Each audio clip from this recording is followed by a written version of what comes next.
Hello बच्चों, कैसे हैं आप? आई होप सो सब ठीक ठाक होगा। चलिए क्लास स्टार्ट करेंगे आज की। मन में होगा सर आज आप क्या कराएंगे? बच्चे आज मैं आपको कैपिटल बजटिंग का एक नया टॉपिक कराने आया हूँ। सर नया टॉपिक मतलब क्या ये हमने क्लास में रेगुलर क्लासेस में नहीं किया था? नहीं किया था।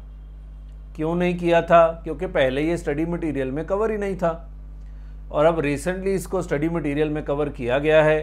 प्लस आपके जो रिसेंट आरटीपी आया है उसके अंदर भी इस टॉपिक को कवर कर दिया गया है। सो मुझे लगता है कि कहीं वो डायरेक्ट क्वेश्चन पेपर में ना आ जाए, इसलिए उस पर चर्चा करनी बनती है।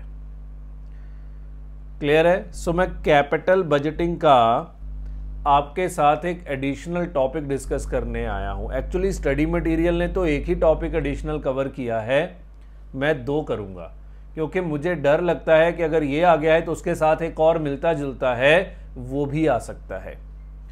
सो इंस्टीट्यूट ने टॉपिक तो कवर कर दिया है पर माफ़ करना उसका आंसर गलत है। सो पहले मैं आपको गलत आंसर कराऊंगा क्योंकि पेपर में तो वही चेक होना है। सो जो इंस्टीट्यूट ने किया है पहले वो कराऊंगा, फिर मैं आपको इसका सही सोल्यूशन भी बताऊंगा कि एग्जैक्टली इसको करना कैसे चाहिए। सो वो भी हम चर्चा करेंगे, पर वो मेरे वाला बेकार हो जाएगा बिकॉज वो तो चलेगा ही नहीं ना। अल्टीमेटली सोल्यूशन तो किसका चलना है? इंस्टीट्यूट का। चलिए जी, तो आज की बात स्टार्ट करते हैं। ध्यान से मेरी बातों को सुनिएगा बच्चे। कैपिटल बजटिंग में हमने एक टॉपिक किया था called replacement decisions. Replacement decisions के नाम से कैपिटल बजटिंग में हमने एक टॉपिक किया था। क्या था रिप्लेसमेंट डिसीजन? कि आपकी एक मशीन है, वो वर्किंग कंडीशन में है, कुछ साल और चलेगी। आपके पास ऑप्शन है कि आज उस मशीन को रिप्लेस करके नई मशीन ले आएं। तो डिसीजन लेना होता है कि आज रिप्लेसमेंट करें या ना करें। This is called simple replacement decisions. इसको हम लोग सिंपल रिप्लेसमेंट डिसीजंस बोलते हैं कि हमारी मशीन वर्किंग कंडीशन में है, उसको नई मशीन के साथ रिप्लेस करने की सोच रहे हैं। सो बताओ हम आज रिप्लेस करें या ना करें। और हमने क्लास में इसके ऊपर बहुत क्वेश्चंस किए हुए हैं और क्लास में हमने इसको नाम दिया था सिंपल रिप्लेसमेंट डिसीजंस।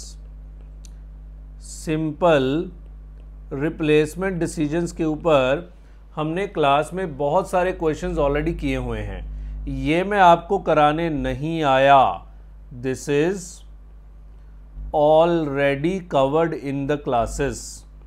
सो ये हमने क्लासेस में ऑलरेडी कवर कर रखा है कि बताओ कि मशीन को आज रिप्लेस करें या ना करें।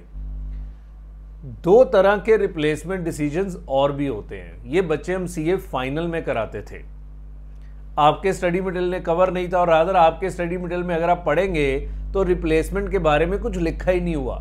क्वेश्चंस दिए हुए हैं रिप्लेसमेंट के, काफी सारे 5-6 क्वेश्चंस स्टडी मटेरियल में रिप्लेसमेंट के हैं। बट रिप्लेसमेंट टॉपिक ऐसा सच नहीं है आपके स्टडी मटेरियल में, बिकॉज ये एक अलग से टॉपिक है, इसको अलग से समझना पड़ता है। ये नॉर्मल कैपिटल बजटिंग के क्वेश्चंस नहीं होते, इसको हम स्पेशल डिसीजन सिचुएशंस बोलते हैं। इसको अलग से समझना पड़ता है, अलग से पढ़ना पड़ता है।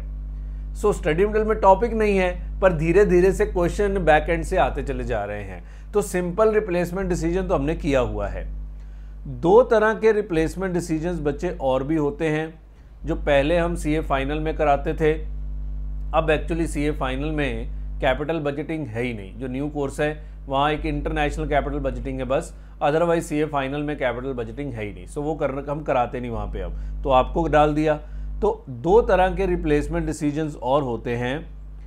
पहला होता है ऑप्टिमल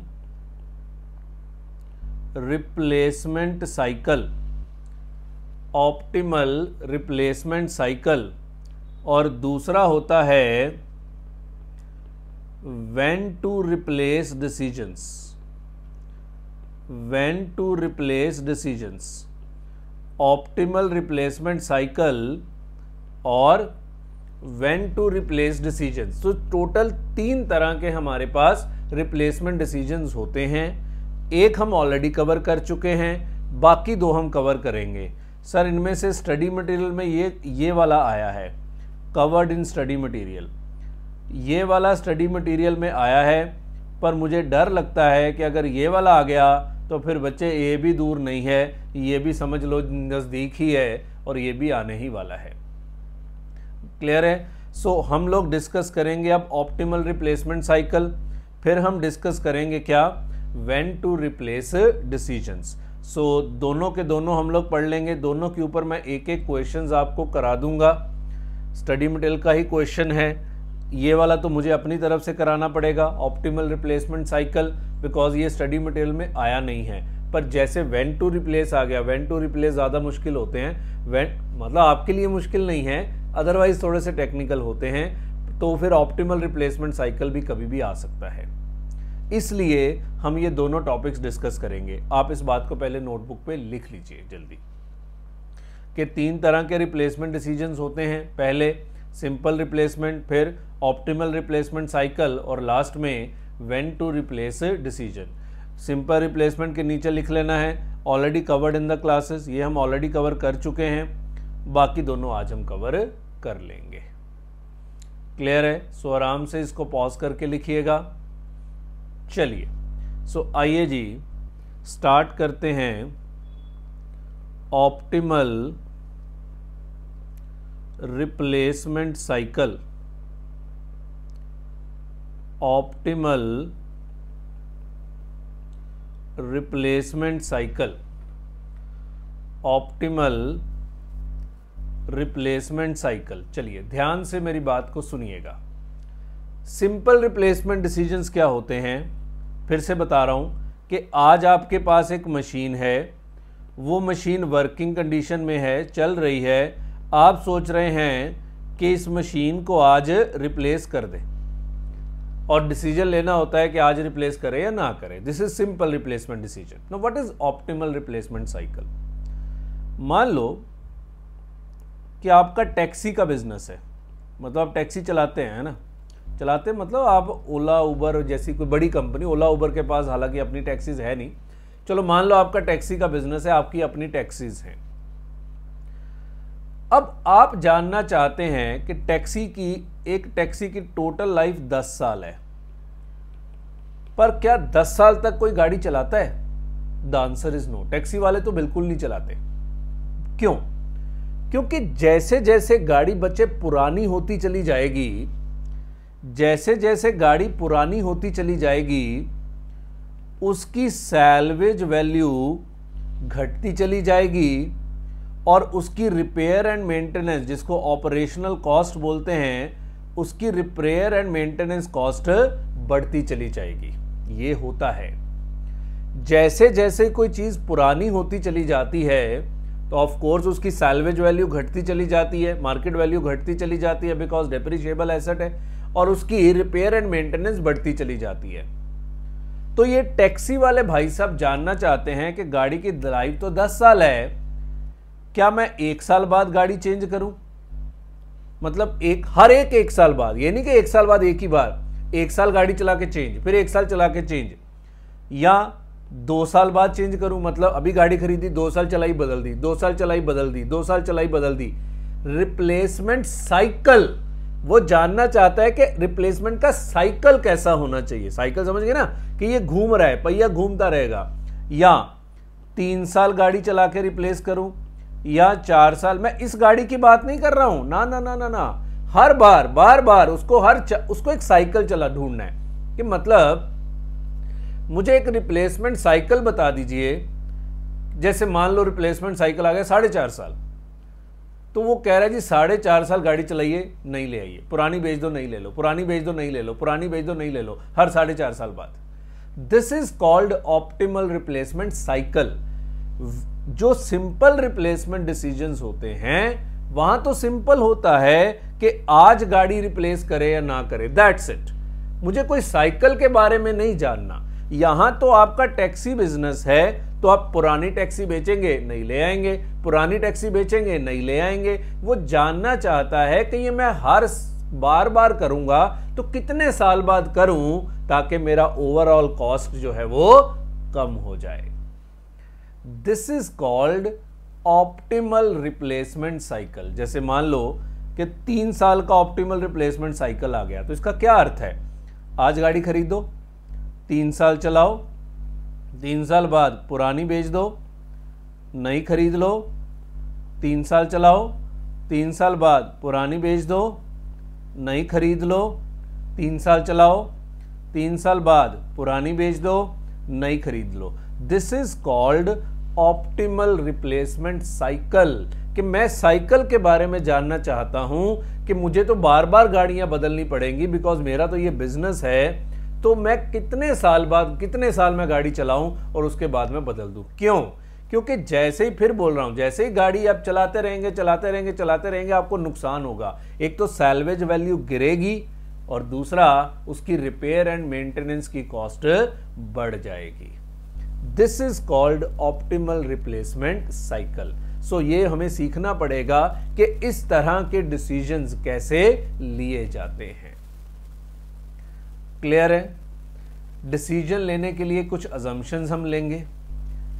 पहली अजम्पशन होती है कि जो गाड़ी की कॉस्ट जितनी आज है, जब भी आप 3 साल बाद खरीदने जाएंगे कॉस्ट वही होगी, जब भी आप 6 साल बाद खरीदने जाएंगे कॉस्ट वही होगी, जब आप 9 साल बाद खरीदने जाएंगे कॉस्ट वही होगी।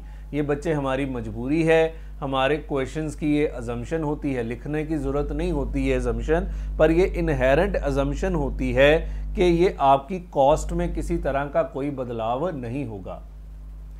दूसरा, जब ये क्वेश्चन आते हैं तो ये नो टैक्स वर्ल्ड में ही किए जाते हैं। टैक्स वर्ल्ड में ये कॉम्प्लिकेट हो जाते हैं, इसलिए ये नो टैक्स वर्ल्ड में ही आते हैं। मतलब टैक्स होता ही नहीं इन क्वेश्चंस में, क्योंकि टैक्स आएगा ना तो डेप्रिसिएशन की दिक्कतें आनी शुरू हो जाएंगी।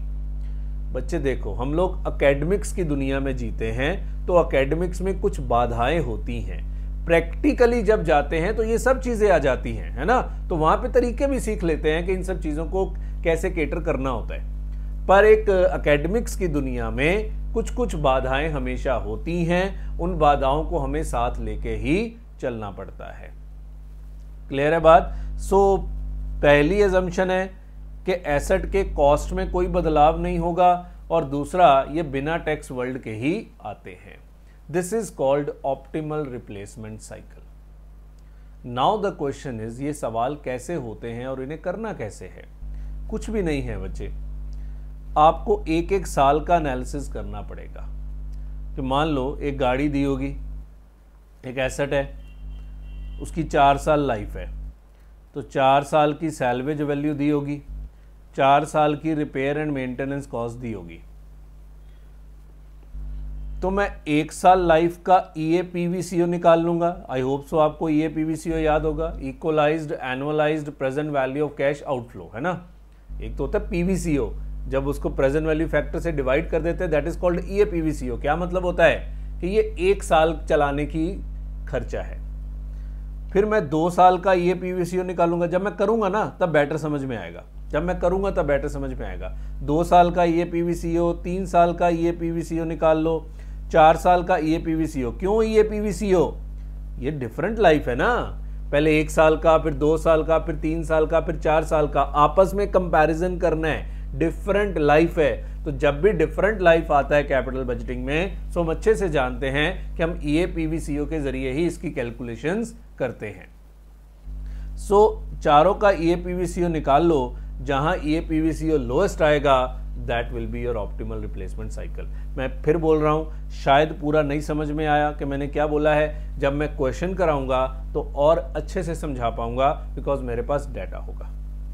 क्लियर है? So this is called optimal replacement cycle, कि मुझे एक साइकिल बता दो जिस साइकिल के अंत में मैं एसेट को रिप्लेस कर लूं, और एक बार नहीं, बार बार।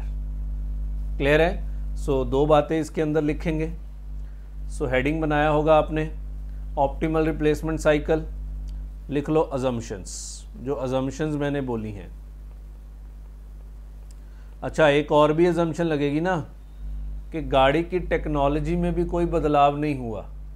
जो मॉडल 3 साल पहले अवेलेबल था, वो हर 3-3 साल बाद अवेलेबल है। तो पहली एजम्पशन तो वही है, number 1, no change in technology, no change in technology. Number 2, price of an asset and its expected operating cost, price of an asset and its expected operating cost will never undergo a change। Price same रहेगा plus उसको चलाने के खर्चे भी same रहेंगे। पहले 3 साल गाड़ी चलाने का भी वही खर्चा है, फिर अगले 3 साल गाड़ी चलाने का भी वही खर्चा है, ये बेस हमें सेम रखना ही पड़ता है। However operating cost of each year may differ। However, operating cost of each year में डिफर, हर साल की ऑपरेटिंग कॉस्ट अलग होगी, पर फिर वही बात है, 4 साल लाइफ है। आज गाड़ी खरीदी, 4 साल चलाया, तो 4 साल चलाने का कुछ खर्चा होगा। फिर जब गाड़ी बेच के नहीं खरीदी तो अगले साल चलाने का भी खर्चा सेम होगा, पर ऑफ कोर्स हर साल का खर्चा तो डिफरेंट होगा। जैसे गाड़ी पुरानी होगी खर्चा बढ़ता चला जाएगा। फिर डिसीजन क्राइटेरिया, डिसीजन कैसे लिया जाएगा? तो ये बच्चे म्यूचुअली एक्सक्लूसिव डिसीजन है, या तो 1 साल चलाओगे, या 2 साल चलाओगे, या 3 साल चलाओगे, तो आपस में कोई कंपैरिजन बन गया, या ये, तो इसको क्या बोलते हैं? Mutually exclusive. इनमें से कोई एक चुना जाएगा, तो ये म्यूचुअली एक्सक्लूसिव डिसीजन है विद डिफरेंट लाइफ, तो इसको EAPVCO के बेसिस पे सॉल्व किया जाएगा। लिखो, it is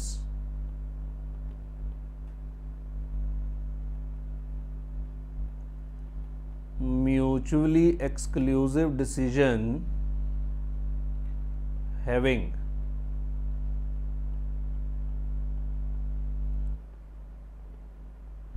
unequal life and the proposal having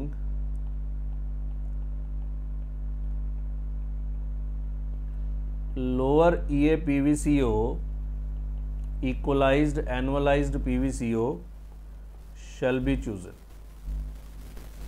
and the proposal having lower EAPVCO shall be chosen। तो जिसका भी लोअर EAPVCO आएगा वो मैं समझाता हूँ क्वेश्चन के जरिए कि ये लोअर EAPVCO भूल गया है, मैं वो भी समझा दूंगा दोबारा, ठीक है ना, कोई बात नहीं। क्लियर है जी? सो अभी तक मैंने सिर्फ आपको कॉन्सेप्ट एक्सप्लेन किया है कि ये ऑप्टिमल रिप्लेसमेंट साइकिल क्या होता है। सो आइए अब मैं अपनी तरफ से एक क्वेश्चन लिखवाता हूँ। ये लिख लिया होगा आपने, नहीं लिखा है तो इसको पॉज करके लिख लीजिए।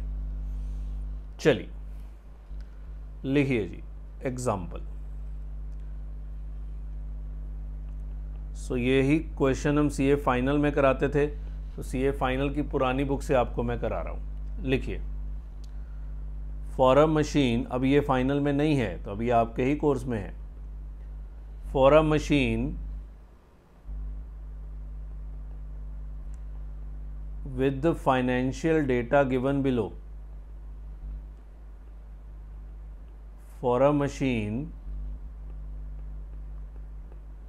with the financial data given below, find the optimal length of replacement cycle, find the optimal length of replacement cycle with 12% discount rate, find the optimal length of replacement cycle with 12% discount rate। So एक table बनाइए।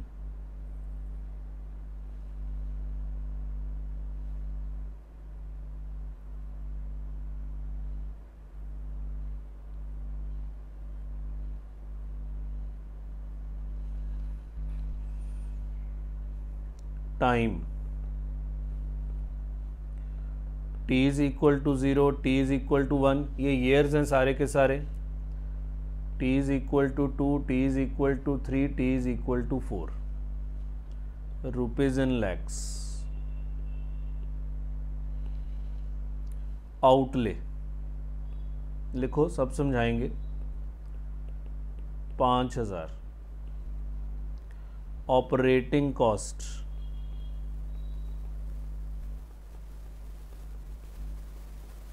1400, 1500, 1600, 1700। Maintenance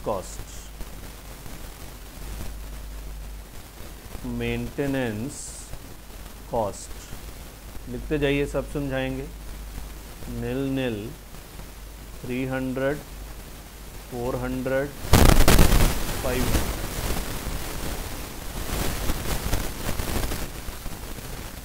scrap value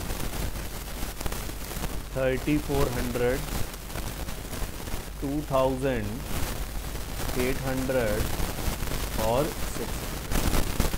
चलिए, बस इतना सही question है। और अगर इस सेगमेंट से क्वेश्चन आया तो इसी तरह का ही सम बनता है, और यही सम आएगा, देखना अगर आता है तो। चलिए लिखिए जल्दी, पॉज करके बच्चे इसको लिखिएगा। चलिए आइए पहले क्वेश्चन को समझते हैं, फिर डेटा को, सवाल को करेंगे। For a machine with financial data given below, find the optimal length of replacement cycle। तो यहां से पता लग गया क्या निकालना है, ऑप्टिमल रिप्लेसमेंट साइकिल निकालना है with 12% discount rate. So discount rate तो चाहिए होता है कैपिटल बजटिंग में। लो जी, तो ये t इज इक्वल टू 0, यानी कि आज 1 साल, 2 साल, 3 साल, 4 साल। आउटले 5000, मतलब आज मशीन खरीदोगे तो कितने की आएगी, 5000 की। मशीन ही है ना, यस। ऑपरेटिंग कॉस्ट, मशीन को चलाने का खर्चा, तो देखो हर साल ऑपरेटिंग कॉस्ट बढ़ रही है, ये होगा ही होगा। जैसे मशीन पुरानी होती चली जाएगी उसकी ऑपरेटिंग कॉस्ट बढ़ती चली जाएगी। मेंटेनेंस कॉस्ट, हर साल, पहले साल कोई मेंटेनेंस कॉस्ट नहीं है, नई मशीन है तो मेंटेनेंस होती भी नहीं, फिर हर साल मेंटेनेंस कॉस्ट बढ़ती चली जा रही है। और ये देखो स्क्रैप वैल्यू, अगर 1 साल चला के मशीन बेचोगे तो 3400 की बिकेगी, अगर 2 साल चला के बेचोगे तो 2000 की बिकेगी, अगर 3 साल चला के बेचो, 2000 कहाँ से, ठीक है, कम हो रही है ना स्क्रैप वैल्यू। 3 साल चला के बेचोगे तो 800 की बिकेगी, और 4 साल चला के बेचोगे तो 600 की बिकेगी। सो जैसे जैसे मशीन पुरानी होती चली जाएगी ऑपरेटिंग कॉस्ट और मेंटेनेंस कॉस्ट बढ़ रही है, और उसकी स्क्रैप वैल्यू जो है वो गिर रही है। क्लियर हो गई बात, समझ आ गया। नाउ अजम्पशन क्या है, मान लो रिप्लेसमेंट साइकिल टोटल लाइफ 4 साल है, तो रिप्लेसमेंट साइकिल या तो 1 साल होगा, या 2 साल होगा, या 3 साल होगा, या 4 साल होगा। कि 1 साल चला के बार बार बदलते रहिए, 2 साल चला के बार बार बदलते रहिए, 3 साल चला के बार बार बदलते रहिए, या 4 साल चला के बार बार बदलते रहिए। हम क्या करेंगे, हम पहले 1 साल की बात करते हैं। तो मान लो आप 1 साल मशीन चलाते हैं, तो 1 साल मशीन चलाने का खर्चा कितना आता है। क्लियर है। सो आइए जी, calculation of optimal replacement cycle, बहुत अच्छा सा एक फॉर्मेट बना के देंगे आपको। उस फॉर्मेट के ज़रिए हम एक ही टेबल बनाएंगे और चारों साल का एनालिसिस कर देंगे, क्योंकि आपको चेक करना पड़ेगा 1 साल चलाने का कितना खर्चा, 2 साल चलाने का कितना खर्चा, 3 साल चलाने का कितना खर्चा, 4 साल चलाने का कितना खर्चा। तो जहां खर्चा कम आएगा वो मेरा ऑप्टिमल रिप्लेसमेंट साइकिल होगा। अजम्पशन क्या है, मान लो 1 साल ऑप्टिमल रिप्लेसमेंट साइकिल आता है, तो जब 1 साल बाद मशीन खरीदोगे तो भी 5000 की ही मिलेगी, और यही उसकी ऑपरेटिंग कॉस्ट होगी, और यही उसकी स्क्रैप वैल्यू होगी। ये अजम्पशन है। मान लो 2 साल ऑप्टिमल रिप्लेसमेंट साइकिल आता है, तो जब 2 साल चला के मशीन रिप्लेस करोगे तो 5000 की ही मिलेगी, यही पहले साल की ऑपरेटिंग कॉस्ट होगी, यही दूसरे साल की ऑपरेटिंग कॉस्ट होगी, एंड सो ऑन। ये अजम्पशन है। कि ये कभी चेंज नहीं होंगे, और इसके बिना ये सवाल हो भी नहीं सकता। चलिए आइए, सो हम लोग एक बहुत बढ़िया सा फॉर्मेट बनाएंगे, उस फॉर्मेट के ज़रिए हम लोग ये आंसर करेंगे। सो कैपिटल बजटिंग में आपको पता है हम फॉर्मेट बनाते होते हैं। सबसे पहले पर्टिकुलर्स,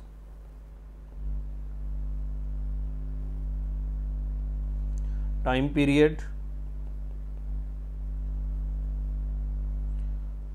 प्रेजेंट वैल्यू फैक्टर। अब इसके बाद होता है cash flows present value, cash flows present value. अब वो हमें 4 साल का करना है, 1 ईयर,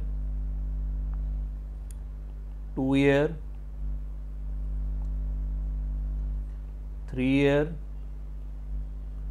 मतलब 4 साल का आंसर निकालना है तो हम एक ही टेबल में निकालेंगे, 4 ईयर। अब इसको फर्दर बांट दो, कैश फ्लोज और प्रेजेंट वैल्यू।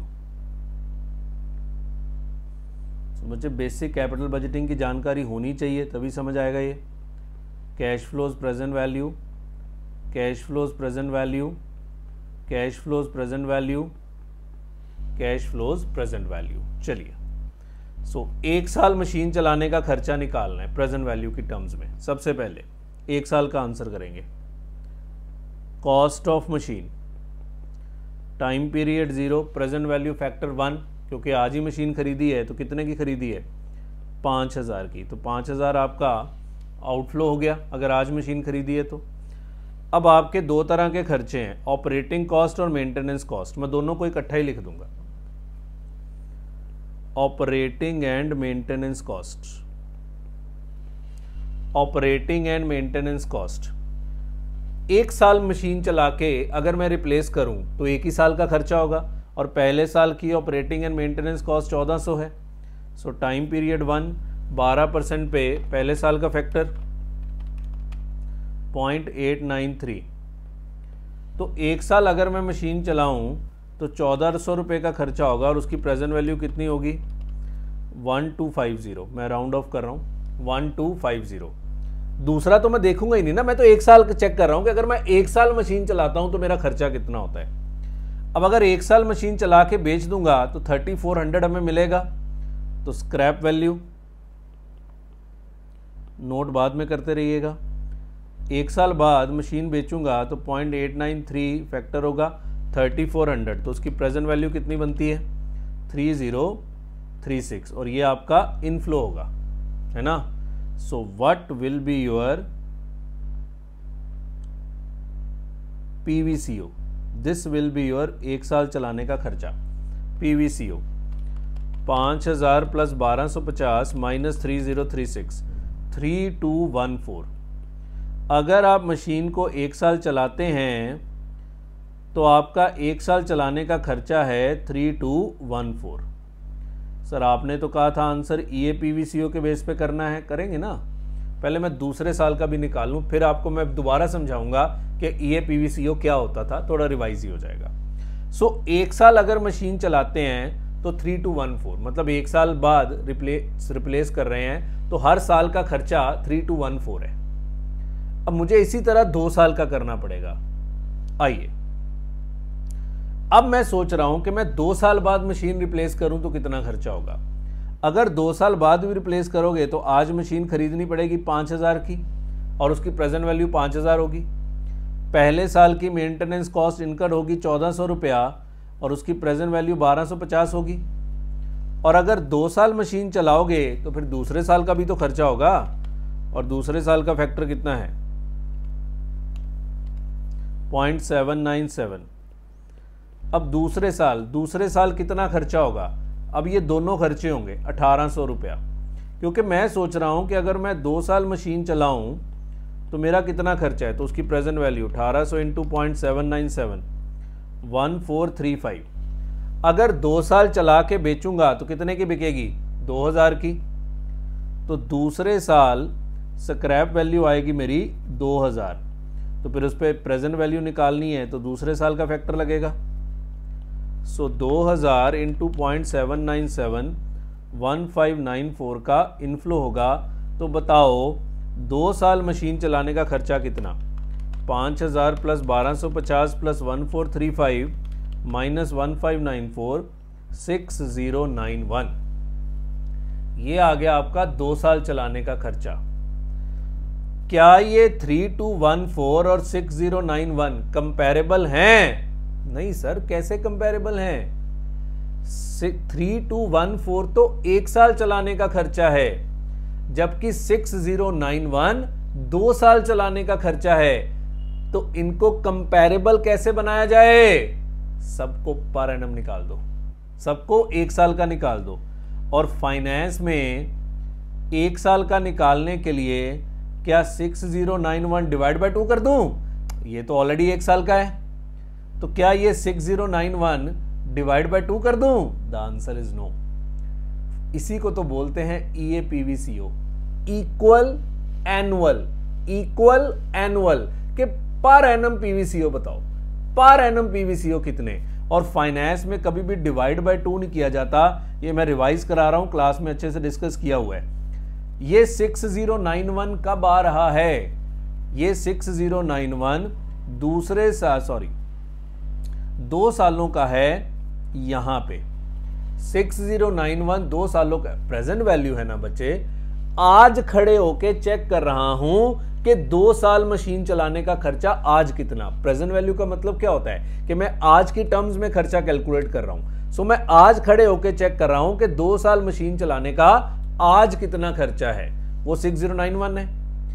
अब मैं इसका पर एनम खर्चा निकालना चाहता हूं, तो वो कैसे निकालते हैं? हम इसको डिवाइड करते हैं प्रेजेंट वैल्यू एन्युटी फैक्टर के साथ 2 सालों का, और 2 सालों का एन्युटी फैक्टर 0.893 प्लस 0.797 1.69, तो 6091 divided by 1.69, 6091 divide by 1.69 that is 3604।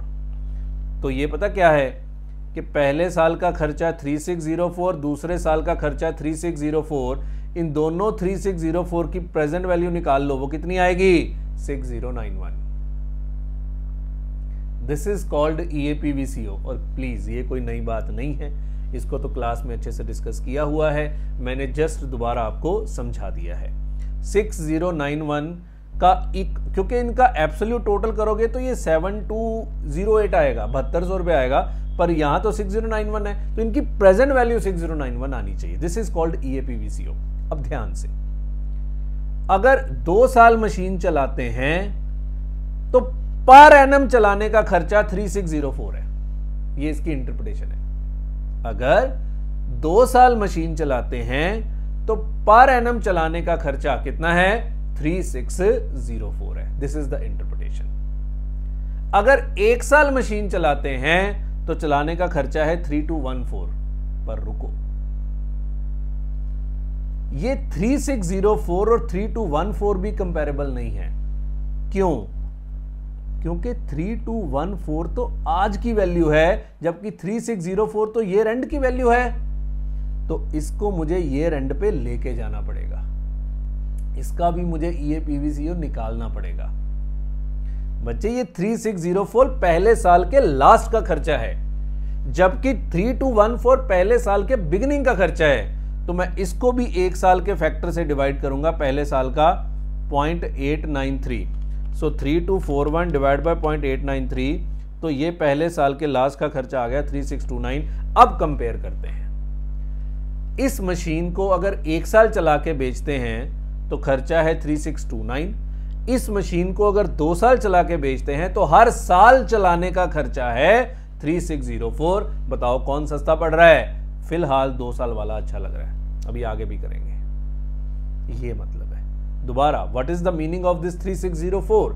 कि अगर इस मशीन को 2 साल चला के बेचते हैं तो हर एक साल चलाने का खर्चा 3604 है, इक्वल एनुअल PVCO।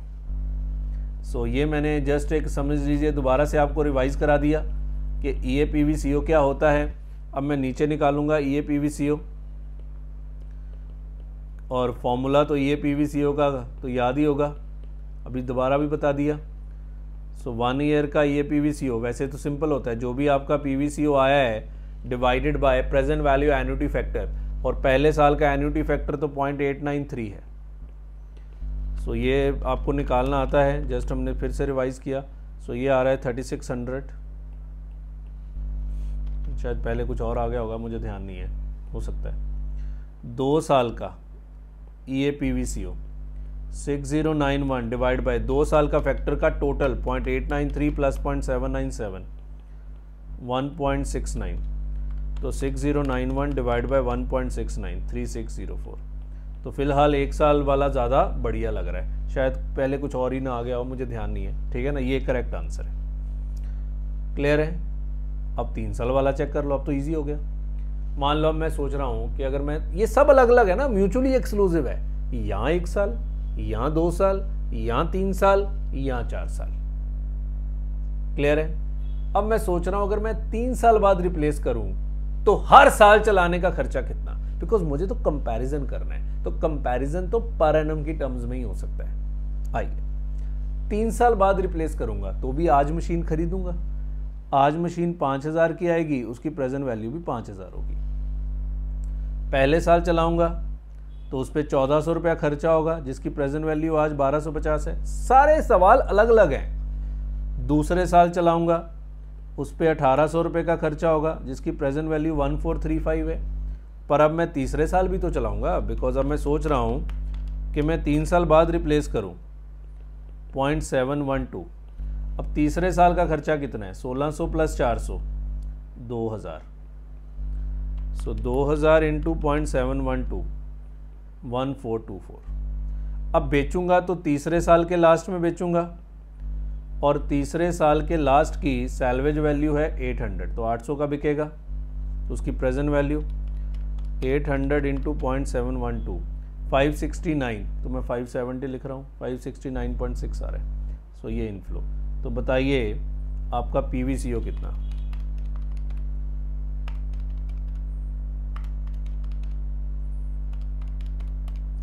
$8539। ये 3 साल चलाने का टोटल खर्चा है प्रेजेंट वैल्यू की टर्म्स में। अब इसका इक्वल हर साल का खर्चा कितना, 8539 डिवाइडेड बाय 3 साल के फैक्टर का total, present value annuity factor बोलते हैं जिसको, है ना, प्लस 0.712, क्योंकि अब ये 3 साल का है। सो 0.893 797 712 2.402 3555। अब ध्यान से, अगर 1 साल चला के रिप्लेस करता हूं तो हर साल चलाने का खर्चा 3600 है। अगर 2 साल चला के रिप्लेस करता हूं तो हर साल चलाने का खर्चा 3604 है। मेरे शब्दों पे ध्यान दीजिएगा। अगर 3 साल चला के रिप्लेस करता हूं तो हर साल चलाने का खर्चा 3555 है। तो फिलहाल 3 साल वाला बढ़िया लग रहा है, क्योंकि सबसे कम खर्चा वहीं पे है। पर अभी एक ऑप्शन और है ना। अब मैं सोच रहा हूं अगर मैं 4 साल बाद ही रिप्लेस करूं तो भी आज मुझे मशीन खरीदनी पड़ेगी 5000 की, तो उसकी PV 5000 होगी। मैं फिर कह रहा हूं ये 4 सवाल है, 1 ईयर 2 ईयर 3 ईयर 4 ईयर, ये 4 सवाल हैं, ठीक है, अलग अलग हैं। 1 साल चलाऊंगा 1400 का खर्चा होगा, जिसकी प्रेजेंट वैल्यू 1250 होगी। 2 साल चलाऊंगा 1800 का खर्चा होगा, जिसकी प्रेजेंट वैल्यू 1435 होगी। 3 साल चलाऊंगा 2000 का खर्चा होगा, जिसकी प्रेजेंट वैल्यू 1424 होगी। अब चौथा साल भी तो चलेगा, तो पहले फैक्टर निकाल लें। 0.636। अब चौथे साल चलाने का खर्चा कितना है, 1700 प्लस 500 2200, तो उसकी प्रेजेंट वैल्यू 0.636 इंटू 2200 1399। अब बेचूंगा तो 4 साल चला के बेचूंगा, तो चौथे साल 0.636, बताओ कितने का बिकेगा चौथे साल, 600 का। मैंने बोला ना ये एडवांस क्वेश्चंस हैं थोड़े से, नॉर्मल रिप्लेसमेंट साइकिल के क्वेश्चंस तो अलग तरह के होते हैं, ये थोड़े एडवांस हैं। 382 का इनफ्लो। तो बताओ 4 साल चलाने का टोटल खर्चा कितना,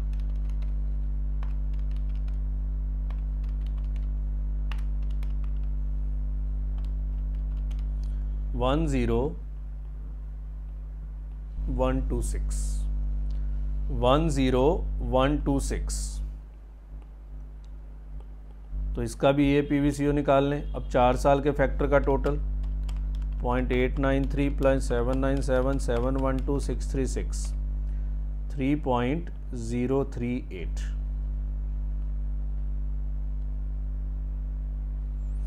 तो 10126 डिवाइडेड बाय 3.038 3333। लो जी, ये सबसे सस्ता है। अगर 4 साल चला के बेचोगे तो 1 साल चलाने का खर्चा है 3333। तो ये सबसे सस्ता यही है। तो optimal replacement cycle is 4 years। Advice, optimal replacement cycle is 4 years। Optimal replacement cycle is 4 years। Clear हो गई बात, समझ आ गया। सो ये इकलौता क्वेश्चन ही है। अब देखो इसमें टैक्स नहीं है, मैंने पहले बोला था टैक्स आएगा नहीं, बिकॉज डेप्रिसिएशन का पंगा पड़ जाएगा, हर एक के ऊपर टैक्स सेविंग क्लेम करनी पड़ जाएगी, वो क्वेश्चन और ज़्यादा कॉम्प्लिकेटेड हो जाता है। इसलिए इंस्टीट्यूट इसको बिना टैक्स के ही देगा आपको अगर आएगा तो, ठीक है। सो फिलहाल ये स्टडी मटेरियल में नहीं आया है, 100% आएगा, क्योंकि अगर व्हेन टू रिप्लेस आ गया तो ये भी उसके जैसा ही होता है, ठीक है ना। चलिए अब आप इसको लिख लीजिए।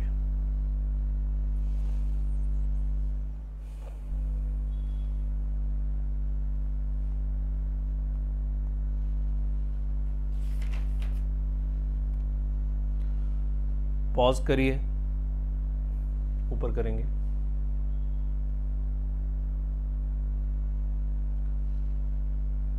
पॉज करिए, ऊपर करेंगे।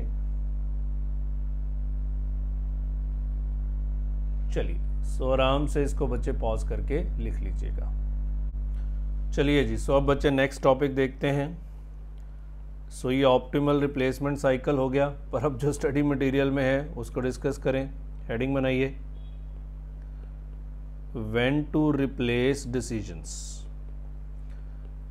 तो ये बच्चे जो इंस्टीट्यूट का सॉल्यूशन है, मैं उससे सहमत नहीं हूँ, पर मेरे सहमत होने से कुछ नहीं होता, आपको वही करना पड़ेगा।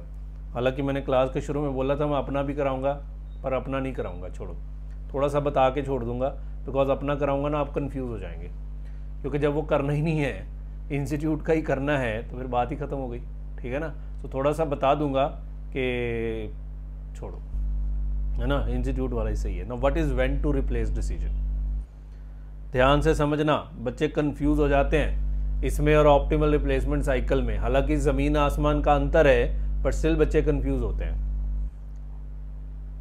आज आपने एक मशीन परचेज करी है,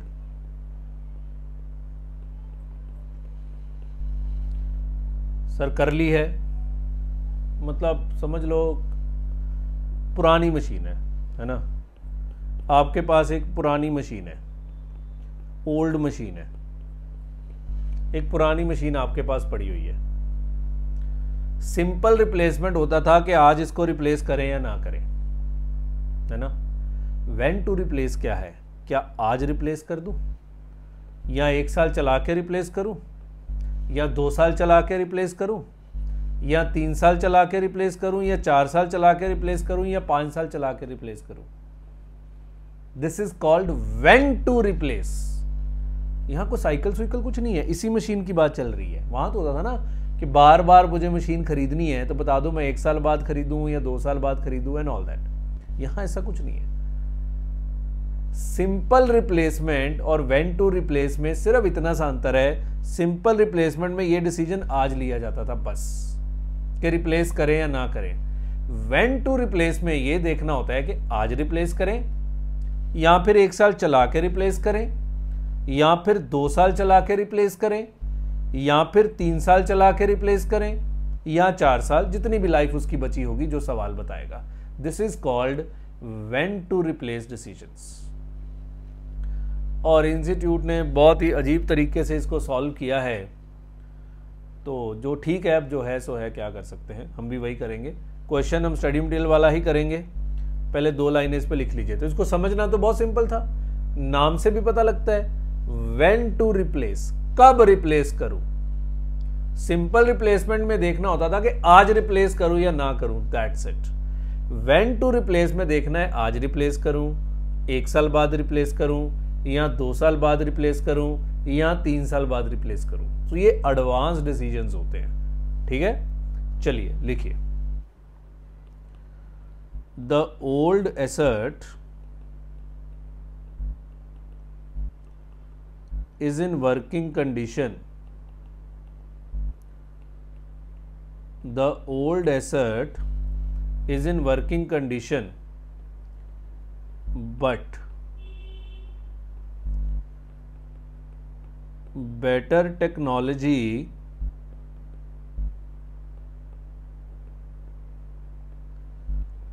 is available in the market. But better technology is available in the market.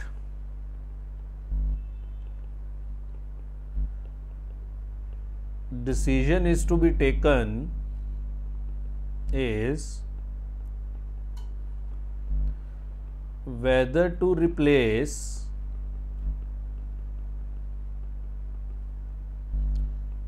existing asset with new one, whether to replace existing asset with new one today or 1 year later or 2 year later and so on and so on। Clear है जी। तो इसका answer कैसे करना है वो मैं सीधा question के ज़रिए ही आपको बताऊंगा। सो मैं आपके सामने स्टडी मटेरियल का एक क्वेश्चन रखने जा रहा हूँ। पहले आप उस क्वेश्चन को नोट करेंगे।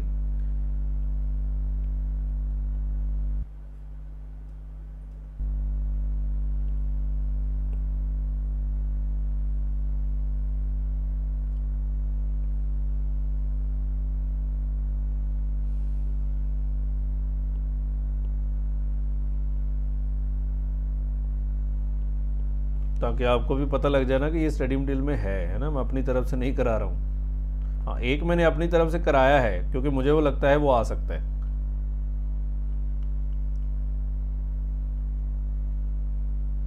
चलिए जी, ये क्वेश्चन नंबर 12 नोट करिए, जल्दी पॉज करिए, फिर नीचे भी है थोड़ा सा, पहले इसको पॉज करिए और नोट करिए। ऊपर कर रहे हैं यहां तक 13 से पहले पॉज करके प्लीज बच्चे इसको नोट कर लीजिए। क्लियर है? आई होप सो आपने नोट कर लिया होगा। चलिए आइए अब क्वेश्चन को पढ़ते हैं। ये क्वेश्चन देखने में वेंट और रिप्लेसमेंट साइकिल जैसा ही होता है, पर इसकी रिक्वायरमेंट अलग होती है। पढ़िए जी, ए एंड कंपनी, इसमें मार्किंग नहीं होगा तो ऐसे ही रीड करते हैं। A and company is contemplating whether to replace an existing machine or to spend money on overhaul it, कि रिप्लेस करें या उसी को ओवरहॉल कर लें, है ना। A and company currently pays no taxes, मैं पहले कह चुका हूं कि इन क्वेश्चन में टैक्सेस आते ही नहीं है। The replacement machine cost 90,000 now and requires maintenance cost of 10,000 at the end of every year for 8 years। दो ऑप्शन है, या तो मशीन को आज रिप्लेस कर लो या पुरानी वाले की रिपेयर करा के कुछ चला लो। अगर रिप्लेस करते हैं तो आज 90,000 का खर्चा आता है और 10,000 का मेंटेनेंस कॉस्ट है at the end of every year for 8 years, तो इस पे एन्युटी फैक्टर लगेगा। At the end of 8 years, it would have a salvage value of 20,000 and would be sold। Let's do one thing, मुझे ना इसको कैसे करूं, इसको मुझे 1 मिनट।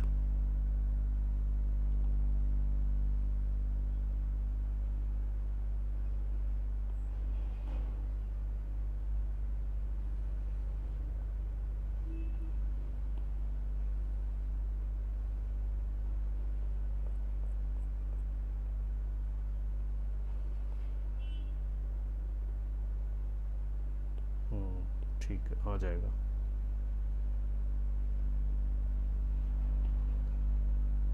आ गया शायद, यस। लो जी, अब हम इस पे मार्क भी कर पाएंगे। सो अगर आज रिप्लेस करते हैं the replacement machine cost 90,000 now and requires maintenance cost of 10,000 at the end of every year for 8 years. At the end of 8 years, it would have a salvage value of 20,000. ठीक है जी. सो नई machine खरीदोगे अगर replace करोगे तो आज machine आएगी 90,000 की, 8 साल उसकी लाइफ है, 8 साल बाद वो बिकेगी 20,000 की और हर साल चलाने का खर्चा आएगा 10,000. The existing machine requires increasing amount of maintenance cost each year. अब जो पुरानी मशीन है उसकी मेंटेनेंस कॉस्ट हर साल बढ़ेगी. And its salvage value falls each year. Of course उसकी सैल्वेज वैल्यू हर साल गिरेगी. तो ये देखो प्रेजेंट मशीन, अगर प्रेजेंट मशीन को 1 साल चलाते हैं तो प्रेजेंट मतलब अगर पुरानी मशीन को आज बेच देते हैं तो उसकी मेंटेनेंस कॉस्ट तो कोई नहीं आएगी, सैल्वेज वैल्यू उसकी 40,000 है. भाई आपको डिसीजन लेना है व्हेन टू रिप्लेस. अगर मैं आज ही रिप्लेस करूंगा तो पुरानी आज ही बेच दूंगा और नहीं खरीदूंगा. मैं सोच रहा हूं 1 साल बाद, तो पुरानी मशीन को 1 साल चलाऊंगा तो 1 साल चलाने का 10,000 खर्चा आएगा और 1 साल बाद पुरानी मशीन 25 की बिकेगी और नई मशीन 1 साल बाद भी 90 की ही खरीदी जाएगी. ये तो अजम्पशन है. समझ आ गई बात. तीसरा, मैं सोच रहा हूं कि 2 साल बाद रिप्लेस करूं. अगर 2 साल बाद रिप्लेस करूंगा तो पुरानी मशीन को 2 साल चलाऊंगा. पहले साल चलाने का खर्चा 10,000, दूसरे साल चलाने का खर्चा 20,000 और 2 साल बाद वो 15,000 की बिकेगी. And so on. इसी तरह 4 साल का डेटा है. डिस्काउंट रेट 15% है. When should the company replace the machine? बताओ, आज रिप्लेस करूं या 1 साल बाद रिप्लेस करूं या 2 साल बाद रिप्लेस करूं? तो अगर 1 साल बाद रिप्लेस करूंगा तो पुरानी मशीन को 1 साल चलाऊंगा. 2 साल बाद रिप्लेस करूंगा तो पुरानी मशीन को 2 साल चलाऊंगा. 3 साल बाद रिप्लेस करूंगा तो पुरानी मशीन को 3 साल चलाऊंगा. तो बताओ कि मैं आज रिप्लेस करूं या 1 साल बाद करूं या 2 साल बाद करूं या 3 साल बाद करूं या 4 साल बाद करूं, क्योंकि टोटल सवाल 4 साल का ही है. बात समझ में आती है? नीचे फैक्टर्स दिए हुए हैं. एन्युटी फैक्टर भी दिया हुआ है 4.4873 और 8वें साल का फैक्टर भी दिया हुआ है 0.3269. सो जब भी फैक्टर्स दिए हों तो वही फैक्टर्स यूज़ होंगे. हाँ, हर साल के फैक्टर्स हमें निकालने पड़ेंगे. नाउ द क्वेश्चन इज, ये करना कैसे है बच्चे? स्टेप 1 होता है कि जो न्यू मशीन खरीदी जाएगी उसका EAPVCO 1 साल चलाने का खर्चा निकाल लो, फिर हर साल से उसको कंपैरिजन करते जाओ. न्यू मशीन को 1 साल चलाने का खर्चा निकाल लो. मैं ये भी बताऊंगा इंस्टीट्यूट ने कहाँ गलती करी है. सो न्यू मशीन को 1 साल चलाने का खर्चा निकाल लो और हर साल से उसका कंपैरिजन करते जाओ. कुछ नहीं समझ में आया है ना? तो करके देखते हैं. आइए, तो स्टेप 1 सॉल्यूशन. स्टेप 1 होता है calculation of EAPVCO of new machine. अभी मैं इंस्टीट्यूट वाला ही सोल्यूशन करूंगा जो इन्होंने किया है. ठीक है, न्यू मशीन का EAPVCO का मतलब आप जानते हैं कि न्यू मशीन को 1 साल चलाने का खर्चा निकालना है और फिर हर साल से उसका कंपैरिजन करना है. आइए, कॉस्ट ऑफ न्यू मशीन, तो उसकी 90,000 की मशीन है तो उसकी प्रेजेंट वैल्यू भी कितनी होगी? 90,000. मेंटेनेंस कॉस्ट, 1 साल चलाने की मेंटेनेंस कॉस्ट है 10,000. हर साल 10,000 इनकर होगा तो प्रेजेंट वैल्यू निकालनी है तो एन्युटी फैक्टर लगेगा 4.4873. ये एन्युटी फैक्टर सवाल में दिया हुआ है. सो 44873. वैसे 8 साल का टोटल आता है 80,000, पर उसकी प्रेजेंट वैल्यू आपको पता है एन्युटी फैक्टर लगा के निकलती है. माइनस 8वें साल उसको बेच देंगे तो सैल्वेज वैल्यू कितने की बिकेगी 8 साल बाद? वो 20,000 की. और 8वें साल का फैक्टर कितना है, क्योंकि पीवी निकालनी पड़ेगी 0.3269 सवाल में दिया हुआ है. नहीं दिया होता तो हम निकाल लेते. 15% का रेट है. 6538 का इनफ्लो आएगा. तो ये है नई मशीन का PVCO. 90,000 पर 44873 माइनस 6538 128,335 128,335। अब ये तो हो गया 8 साल चलाने का खर्चा, तो इसको 1 साल चलाने का खर्चा कितना है? EAPVCO 128,335 डिवाइड बाय 8 साल का फैक्टर 4.4873 28,600। सो ये है जी नई मशीन को 1 साल चलाने का खर्चा 28,600। मतलब हर साल इस तरह से ना, हर साल का खर्चा कितना? 28,600 28,600 28,600 एंड सो ऑन। क्यों निकाला अभी पता लग जाएगा। लो जी, अब ईयर बाय ईयर एनालिसिस होता है जी, कि आज रिप्लेस करूं या 1 साल बाद रिप्लेस करूं या 2 साल बाद रिप्लेस करूं एंड सो ऑन। तो सब पॉइंट ए, रिप्लेस इमीडिएटली, ये करके ही पता लगेगा कि मैं क्या कर रहा हूं, और फिर ये भी पता लग जाएगा क्या गलती कर रहा हूं, और ये भी बताऊंगा इंस्टीट्यूट ने ये गलती करी है। ठीक है ना। रिप्लेस इमीडिएटली, तो वही अपना फॉर्मेट बना लेते हैं जो कैपिटल बजटिंग का होता है। सर यहाँ नहीं आप कॉलम बना के करोगे? नहीं बच्चे नहीं, यहाँ ईयर बाय ईयर एनालिसिस होता है, यहाँ आपको अलग ही करना होता है। Particulars time period, present value factor, cash flows and present value. लो जी, अगर आप आज ही रिप्लेस कर दें, अगर आप आज ही रिप्लेस कर दें तो इंस्टीट्यूट क्या कहता है? गलत चीज पढ़ाना बहुत मुश्किल है। लॉजिक क्या दूंगा उसका? समझ रहे हो? लॉजिक क्या दूंगा उसका? अगर आप आज ही रिप्लेस कर दें तो नई मशीन को 1 साल चलाने का खर्चा 28,600 है। मैं फिर कह रहा हूं, मैं बिल्कुल ही गलत करा रहा हूं। नई मशीन को, फिर मैं बताऊंगा सही क्या है, फिर वो आपको लगेगा हाँ ये सही बोल रहे हैं। नई मशीन को 1 साल चलाने का खर्चा 28,600 है, और पुरानी मशीन तो आज बेच दूंगा 40,000 की। सो इंस्टीट्यूट ने क्या किया है, इधर देखना, EAPVCO of new machine, time period 0, factor 1, 28,600 28,600, ये आउटफ्लो हो गया आपका। और पुरानी मशीन आज बेच दूंगा कितने की? 40,000 की। सैल्वेज वैल्यू, टाइम पीरियड 0 क्योंकि आज ही बेचनी है, तो ये 40,000 का इनफ्लो आ गया है ना। तो नेट आपका इनफ्लो है 11,400 का इनफ्लो है। शेयर नॉनसेंस, ये बहुत ही गलत गड़बड़ हो गई। ये 28,600 आज का खर्चा तो होता ही नहीं है, तो 1 साल बाद का होता है 28,600। PVCO का तो मतलब यही होता है, ये आज का तो होता ही नहीं, पहली बात तो।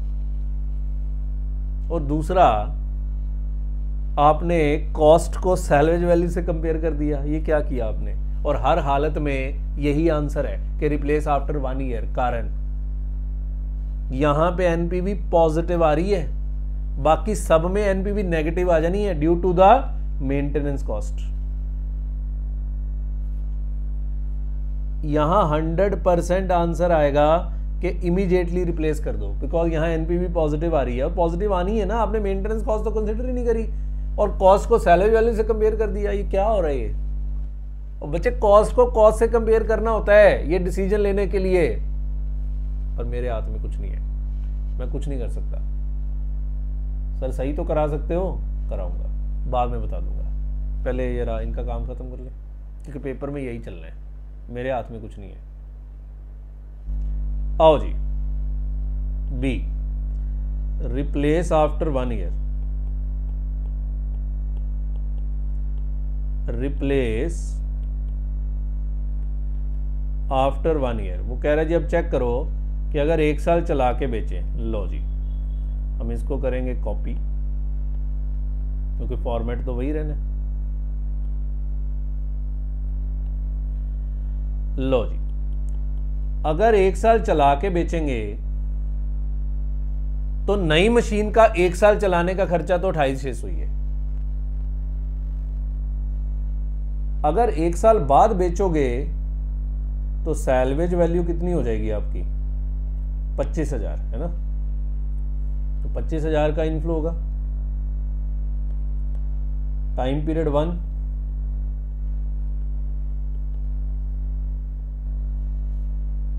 है ना, 25,000 का इनफ्लो। पहले साल का फैक्टर 15% पे 0.870, और इंस्टीट्यूट ने इस पे भी टाइम पीरियड 1 लगा के प्रेजेंट वैल्यू फैक्टर 0.870 लगा दिया है। पता नहीं क्या हो रहा है। फिर 1 साल चलाओगे तो पुरानी मशीन की मेंटेनेंस कॉस्ट भी इनकर करोगे। 1 साल की मेंटेनेंस कॉस्ट इनकर होगी, कोई लॉजिक नहीं है। ये मेंटेनेंस कॉस्ट कितनी है? 10,000। तो ये भी आपका खर्चा है, ये 10,000 भी आपका खर्चा है। तो बच्चे दो चीज़ें तो आपने सेम ही रखी हुई हैं। 28,000 की जगह आपने 25 ले लिया बस, और यहाँ खर्चा ऐड कर दिया एक। तो ये तो कम ही आनी है इसकी पीवी। तो 28,600 इंटू 0.870, इस पे प्रेजेंट वैल्यू फैक्टर क्यों लगाई जा रहे हो? ये तो ऑलरेडी प्रेजेंट वैल्यू फैक्टर लगा के निकला हुआ है। कोई बात नहीं, है ना, ज़्यादा भी क्रिटिसाइज नहीं करना चाहिए। उन्होंने भी कहीं से छापा होगा, जहाँ से छापा वहाँ ऐसे ही किया होगा, उन्होंने कर दिया। 8700 का इनफ्लो, नहीं आउटफ्लो। अब ये तो बच्चे एनपीवी नेगेटिव ही आनी है ना, क्योंकि यहाँ आपने खर्चा ऐड कर दिया है। 11832 नेगेटिव आ रहा है। वो कह रहा है पहला साल बढ़िया है, वहां 11,400 का इनफ्लो था। ये क्या हो रहा है सर? गलती क्या है? गलती इसमें नहीं पता लगेगी, अगले साल में बेटर पता लगेगी गलती क्या है। पहली बात तो ये 28,600 ऑलरेडी प्रेजेंट वैल्यू है, आप इसमें फर्दर फैक्टर लगाई जा रहे हो। बाकी और कोई गलती नहीं है। फिलहाल 1 साल वाला तो ठीक है, ये बाकी ठीक है, पर ये फैक्टर लगाना सही नहीं है। क्योंकि 28,600, चलो मान लिया 28,600 लास्ट का है, आपने फैक्टर भी लगा दिया। 1 साल वाला कुछ हद तक ठीक है, पंगा 2 साल वाले में है। तो अगर आज रिप्लेस करते हैं तो 11,400 का इनफ्लो है, 1 साल बाद रिप्लेस करते हैं तो 11,832 का आउटफ्लो है। तो फिर आज ही रिप्लेस करते हैं, ठीक है जी। Replace after 2 years। C, replace after 2 years। मन तो नहीं था कि मैं अपना सोल्यूशन बताऊं, पर बताना पड़ेगा, नहीं तो आपके मन में रह जाएगा कि ये क्या हो रहा है। और अभी देखना क्या गड़बड़ होने वाली है। अगर 2 साल बाद रिप्लेस करोगे तो 2 साल मशीन को चलाओगे, हाँ के ना? यस। तो फिर मेंटेनेंस कॉस्ट 2 साल की आएगी। मेंटेनेंस कॉस्ट 2 साल की आएगी, समझ रहे हो? अब इधर देखो, चलो मैं सारे दोबारा लिखता हूं। EA PVC of new machine, वो तो 28,600 ही है। इंस्टीट्यूट को पता नहीं क्या सूझा, दूसरे साल का फैक्टर लगा दिया 0.756।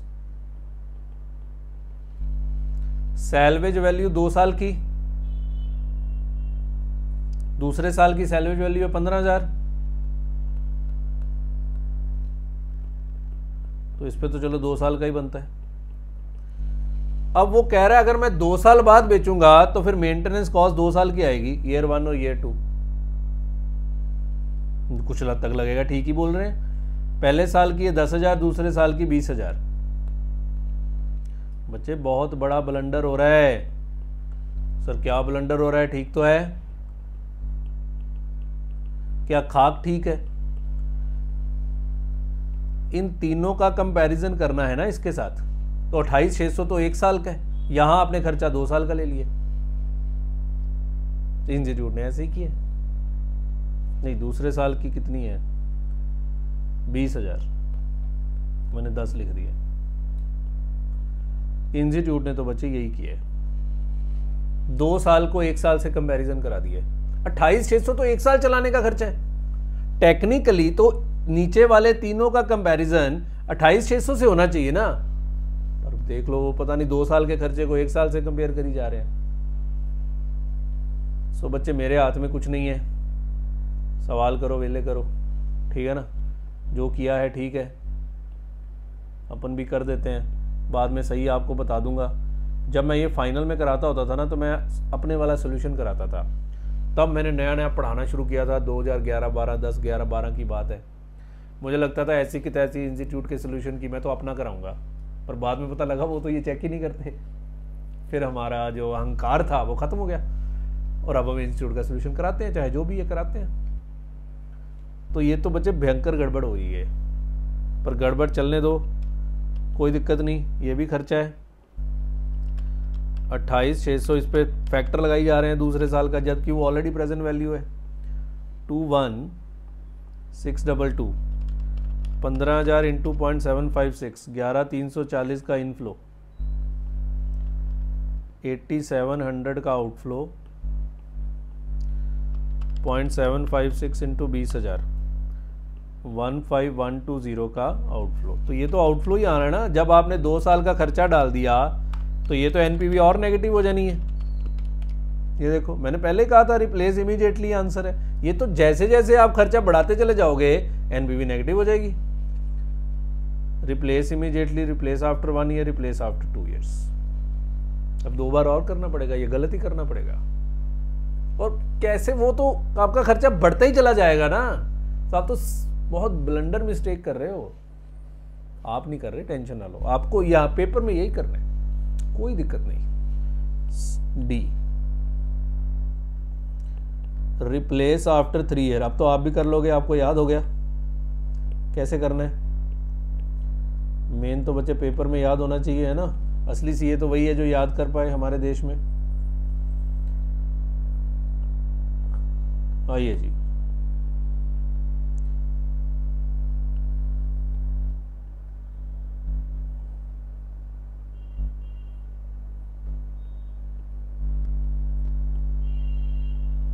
चलिए जी। तो अब वो इस पे भी तीसरे साल का फैक्टर लगाएंगे 0.658, और ये पीवीसीओ तो वही है, कितना था 28,600 का आउटफ्लो। फिर तीसरे साल सैलवेज वैल्यू कितनी है 10,000,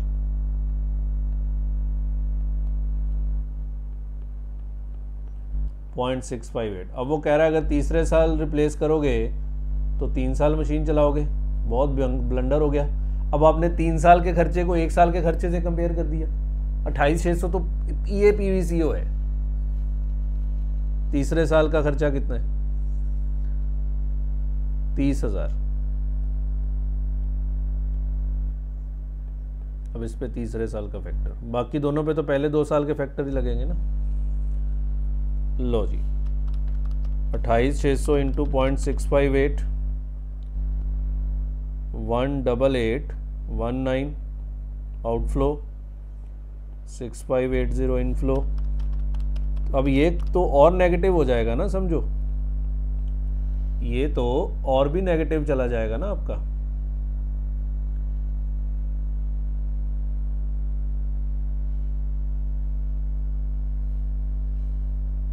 $30,000 इंटू 0.658, सॉरी 19740। मैं भी कहूँ आंसर उनसे टैली नहीं हुआ। बच्चे गलत आंसर है, देख के कराना पड़ता है। मुझे कौन सा ये आता है मुझे तो सही वाला आता है, ये थोड़ा आता है। ये तो मैं कॉपी करके करा रहा हूँ आपको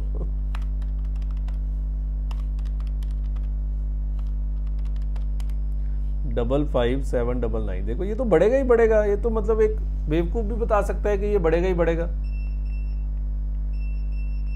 कोई रोक ही नहीं सकता इसको बढ़ने से। और आप 3-3 साल के खर्चे को 1-1 साल से कंपैरिजन करवाई जा रहे हो, क्या करी जा रहे हो। कह रहा है ऐसे ही करना है, ठीक है जी। आंसर तो पता है, रिप्लेस इमीडिएटली आना है, रिप्लेस आफ्टर 4 ईयर्स।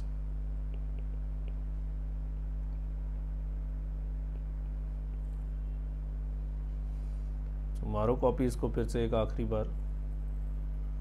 सर ये क्वेश्चन स्टडी मटेरियल में कहाँ से आ गया? बच्चे डालने वाले ने ये देखा ही नहीं कि ये टॉपिक तो आपके सिलेबस में है ही नहीं, और आरटीपी बनाने वाले ने भी यही क्वेश्चन डाल दिया आरटीपी में भी। सो ऐसे ही है जी, ये टॉपिक ही नहीं है आपके सिलेबस में बच्चे। आओ जी, ये पीवीसी ऑफ न्यू मशीन, अब चौथे साल का फैक्टर, टाइम पीरियड 4 साल। तो चौथे साल का फैक्टर क्या होता है? 15% पे 0.572, तो 28,600 इंटू 0.572, 16,359 का आउटफ्लो। सैलवेज वैल्यू है नहीं लास्ट ईयर में, ये देखो 0, और मेंटेनेंस कॉस्ट 40,000 है। तो मेंटेनेंस कॉस्ट 4 सालों की इनकर होगी, सैलवेज वैल्यू 0 है।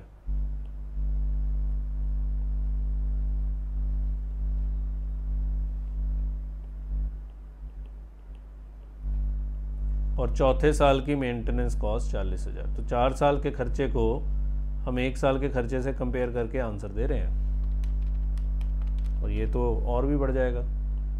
अब तो है ही सारे आउटफ्लो, इनफ्लो कोई है ही नहीं।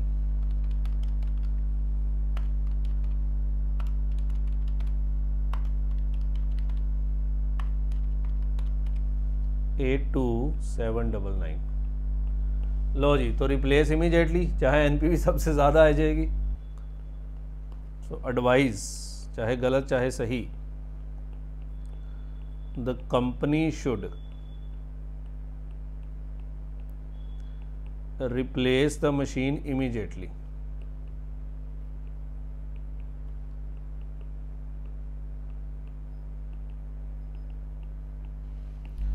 The company should replace the machine immediately, ये करना है। मैं चेक करा दूं, इंस्टीट्यूट ने भी यही आंसर किया हुआ है, तो उन्हीं का आंसर मैंने कॉपी करके कराया आपको, ये देख लो। सर अब थोड़ा सा बताओ ना,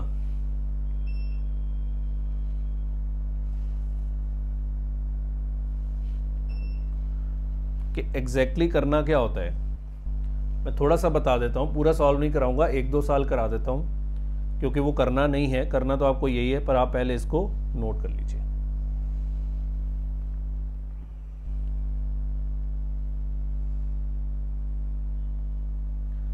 पॉज करिए, ऊपर करेंगे। ये क्वेश्चन आ सकता है जी, ये आरटीपी में भी है, अभी दिखा देता हूँ। पॉज करिए, ऊपर करेंगे। आरटीपी में एक ही नया क्वेश्चन है, बस यही वाला। पॉज करिए, पॉज करिए, पॉज करिए, पॉज करिए।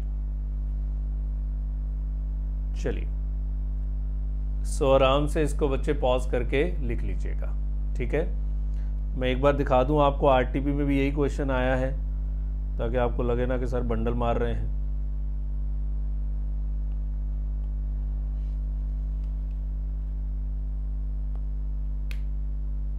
ये देखो,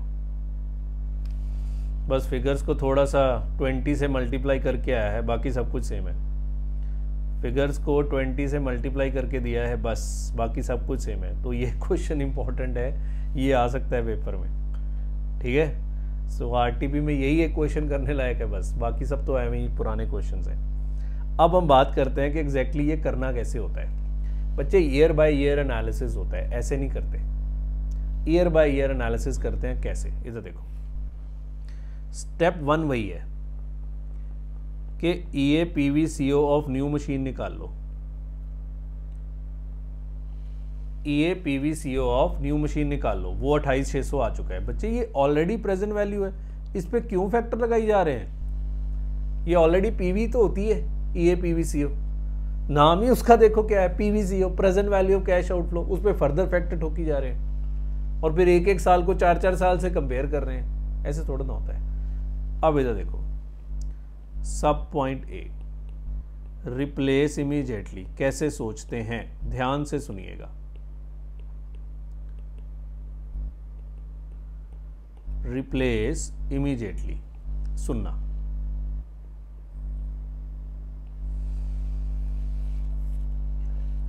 अगर मैं मशीन को 1 साल चलाता हूं,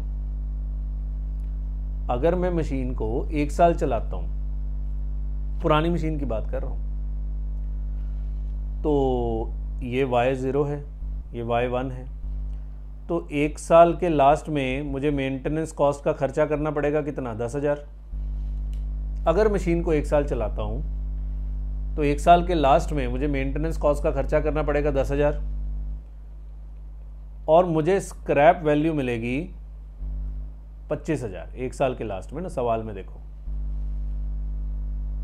और अगर मैं आज ही बेच देता हूं, अगर मैं आज ही बेच देता हूं तो स्क्रैप वैल्यू मिलती है 40,000। अगर 1 साल चलाता हूं तो आज नहीं बेच पाऊंगा, तो कहीं ना कहीं ये 40,000 आपका लॉस होगा, ये मेंटेनेंस कॉस्ट भी आपका लॉस होगा क्योंकि 1 साल चलाया, और स्क्रैप वैल्यू 25,000 ये आपका इनफ्लो होगा। क्या तीनों को टोटल कर दूं दोबारा? अगर 1 साल चलाता हूं तो ये 40,000 मेरा लॉस है क्योंकि मैं नहीं बेच पाऊंगा, और पैसे का ना आना भी जाना ही होता है ना। मैं नहीं बेच पाऊंगा तो 40,000 का लॉस होगा क्योंकि मैं 1 साल चलाने की सोच रहा हूं ना। सर आप तो रिप्लेस इमीडिएटली कर रहे हो, 2 मिनट ठंड रखो, अभी समझ आ जाएगा। 40,000 अगर मैं आज नहीं बेच पाता तो 40,000 का नुकसान है ना। 1 साल चलाया तो 10,000 का और खर्चा, 25,000 का इनफ्लो। क्या तीनों का टोटल हो सकता है? नहीं हो सकता, बिकॉज ये y0 पे है, ये y1 पे है। 28,600 कब है? 28,600 भी y1 पे है, न्यू मशीन का। आपको पता है ये PVCO ईयर के लास्ट में होता है, ईयर के बिगनिंग में नहीं होता कभी। 28,600 भी लास्ट में है, तो सबको लास्ट में ले जाओ। अब -40,000 को 1 साल आगे लेके जाना है तो 15% पे कंपाउंड कर दो, 15% का डिस्काउंट रेट है, 15% पे कंपाउंड कर दो। बाकी है ही 1 साल बाद, 10,000 का ये लॉस है और 25,000 का आपका गेन है। तो बताओ अगर इस मशीन को 1 साल, पुरानी मशीन को 1 साल चलाते हो तो कितना खर्चा आता है? 40,000 इंटू 1.15 ये हो गया 40,000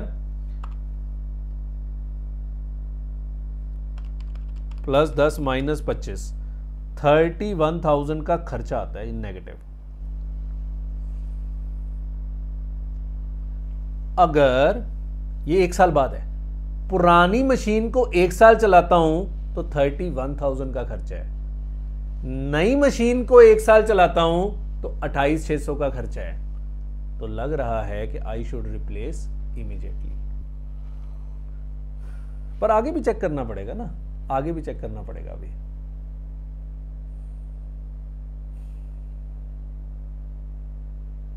आंसर तो सर वही आया आपका भी, रिप्लेस इमीडिएटली। आंसर तो वही आया है, अब उसमें मैं क्या कर सकता हूं? आंसर तो वही आ गया, आगे जाने की जरूरत ही नहीं है आगे जाने की जरूरत ही नहीं है, आ गया आंसर। अगर पुरानी मशीन को 1 साल चलाता हूं तो 31,000 का खर्चा है, नई मशीन को 1 साल चलाता हूं तो 28,600 का खर्चा है। तो मैं पागल हूं 1 साल चलाऊंगा? मैं कहूंगा आज ही रिप्लेस कर दो। अब पता लगा मैंने क्यों लिखा है रिप्लेस इमीडिएटली, और आगे चेक करने की जरूरत ही नहीं है, खत्म। जब रिप्लेस इमीडिएटली आंसर आ चुका है, आगे तो मेंटेनेंस कॉस्ट बढ़नी है, साल्वेज वैल्यू गिरनी है, न्यू मशीन का PVCO और बढ़ेगा, तो आगे तो गलत ही हो जाएगा ना। तो रिप्लेस इमीडिएटली आंसर, खत्म, आगे करना ही नहीं होता इस सवाल को।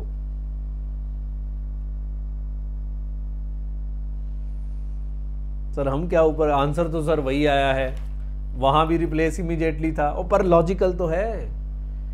मैंने पुरानी मशीन को 1 साल चला के का खर्चा नई मशीन के 1 साल के खर्चे से कंपैरिजन करके आंसर निकाला है। पर इंस्टीट्यूट बच्चे जब से ये सवाल बना है, इंस्टीट्यूट यही आंसर देता है जो मैंने आपको पहले कराया है। ये लोग ये आंसर कभी देते ही नहीं है, क्योंकि इससे तो सवाल 2 मिनट में खत्म हो गया। सर आगे नहीं चेक करना, जरूरत नहीं है ना। मेंटेनेंस कॉस्ट बढ़ जाएगी, सैल्वेज वैल्यू गिर जाएगी, तो नई मशीन, पुरानी मशीन का खर्चा तो और बढ़ेगा। नई मशीन का तो 28,600 ही रहना है। सर मान लो, तो आंसर आ गया बच्चे, company should replace the machine immediately. Company should replace the machine immediately, ये आंसर है। सर मान लो थोड़ी देर के लिए कि पहले साल ना आता, मान लो ये पहले साल आपका आ रहा है 20,000, तो फिर मैं कहता अभी रिप्लेस ना करो, क्योंकि पुरानी मशीन को 1 साल चलाने का खर्चा 20,000 है, नई मशीन को 1 साल चलाने का खर्चा 28,600 है, तो फिर अभी पुरानी चलने दो ना। फिर मैं दूसरे साल जाता। सर अब दूसरे साल अब कैसे करते वो भी बता दो। वैसे ही बता रहा हूं, लिखना ना, सिर्फ 1 साल ही लिखना है आपने। वैसे ही बता रहा हूं कि दूसरे साल मैं कैसे करता। मैं दूसरे साल भी ऐसे ही करता। पहला साल इग्नोर कर दो। क्यों? 1 साल मशीन चल चुकी है। आप दूसरे साल देखने के लिए पहले साल के मेंटेनेंस कॉस्ट कंसिडर नहीं कर सकते। बिकॉज मान लो कि यहां अगर 20,000 आया तो मेरा जवाब था कि पहले साल रिप्लेस ना करो, पुरानी मशीन ही चलने दो। और ये डिसीजन शुरू में लेना होता है, इसलिए लिखा है रिप्लेस इमीडिएटली। 1 साल चला के थोड़ा डिसीजन लोगे कि रिप्लेस पहले साल करना कि नहीं करना। भाई 1 साल तो निकल गया। तो अगर पहले साल डिसीजन आया होता कि पुरानी मशीन चलाओ, अब मैं दूसरे साल जा रहा हूं, तो पहले साल वाली मेंटेनेंस कॉस्ट मुझे नहीं देखनी, वो संक कॉस्ट है, वो इनकर हो चुकी है। तो पता है मैं दूसरा साल कैसे करता? जैसे मैंने पहला साल किया था। ये t is equal to 0, t is equal to 1, t is equal to 2, ये साल गुजर चुका है। अब दूसरे साल अगर मशीन चलाओगे तो आपकी मेंटेनेंस कॉस्ट 20,000 है, आपकी स्क्रैप वैल्यू 15,000 है। ये आपका खर्चा होगा मेंटेनेंस का, स्क्रैप इनफ्लो होगा। और क्या नहीं मिलेगा आपको? जो T1 का 25,000 था, ये आपका आउटफ्लो होगा। और ये डिसीजन अब आप यहां खड़े होके ले रहे हो, T1 पे। आज नहीं ले रहे, यहां थोड़ा ले रहे हो, 1 साल तो हो चुका है। ये डिसीजन आप T1 पे ले रहे हो, तो T0 इररिलेवेंट था। अब मैं कहता कि -25,000 को 1 साल आगे ले जाओ कंपैरिजन करने के लिए, -20,000 प्लस 15,000, ये तो बच्चे और बढ़ जाएगा ना, 15%। सॉरी, मैंने कोई बहुत ज़्यादा नहीं समझाया आपको, क्योंकि ये आपने करना नहीं है। अब ये देखो, ये और बढ़ जाएगा। ये देखो, ये 33,750 हो गया। यही तो मैं कह रहा हूँ, पुरानी मशीन को 1 साल चलाने का खर्चा 28,600 है, नई मशीन को 1 साल चलाने का खर्चा 28,600 है, तो पुरानी का तो अब हर साल बढ़ता चला जाएगा। इसलिए आंसर पहले साल ही आ गया था, रिप्लेस इमीडिएटली। पर ये करने की जरूरत ही नहीं है, क्योंकि अपना आंसर तो आ चुका है। ये करने की जरूरत, वैसे करना होता तो मैंने आपको बता दिया कि फिर दूसरा साल करते टाइम हम पहले साल को कंसिडर नहीं करते। पहले साल की मेंटेनेंस कॉस्ट इनकर हो चुकी है, पहले साल का डिसीजन हो चुका था कि मैं पुरानी मशीन चलाऊंगा। अब जब मैं दूसरे साल का कंपैरिजन करूंगा तो मैं पहले साल की मेंटेनेंस कॉस्ट क्यों देखूं भाई? मुझे तो 1 साल की मेंटेनेंस कॉस्ट को 1 साल के 28,600 से कंपेयर करना था, बस। ये था करेक्ट सोल्यूशन। पर ये लोग कभी ऐसे करते नहीं। आंसर हालांकि दोनों का सेम है, company should replace the machine immediately, but ये लोग ऐसे नहीं करते। सो माफ़ करिएगा, मेरा जो कराया ये किसी काम का नहीं है, करना वही है जो इंस्टीट्यूट ने किया है। ठीक है, इंस्टीट्यूट हमारे लिए भगवान है। थोड़ी बहुत गलतियाँ सबसे हो जाती हैं, कोई दिक्कत नहीं है। ये जिस किताब से छापा है ये उसकी गलती होगी, वहीं से सोल्यूशन इन्होंने लिया होगा। तो इंस्टीट्यूट की इसमें कोई गलती नहीं होती है। ठीक है, थोड़ा ध्यान रख सकते हैं, बट चलो कोई बात नहीं। क्लियर है? सो आप वही सोल्यूशन करके आइएगा जो आपको कराया गया है। चलिए, इसको लिखना है तो लिख लीजिए, आपकी इच्छा है, लिख ही लेना चाहिए। करेक्ट सोल्यूशन भी पता होना चाहिए। ठीक है जी, बार बार बोल रहा हूँ, मेरा सोल्यूशन नहीं करना, इंस्टीट्यूट का सोल्यूशन ही करना है। इंस्टीट्यूट सर्वोपरि है हमारे लिए। ठीक है, चलिए, सो ये क्लास ख़त्म करते हैं। रिप्लेसमेंट के 2 एडिशनल टॉपिक्स मैंने दोनों करा दिए, एक स्टडी में आ चुका है, दूसरा आने वाला है। सो आप दोनों कर लीजिएगा। ओके, चलिए जी, बहुत बहुत धन्यवाद, बाय।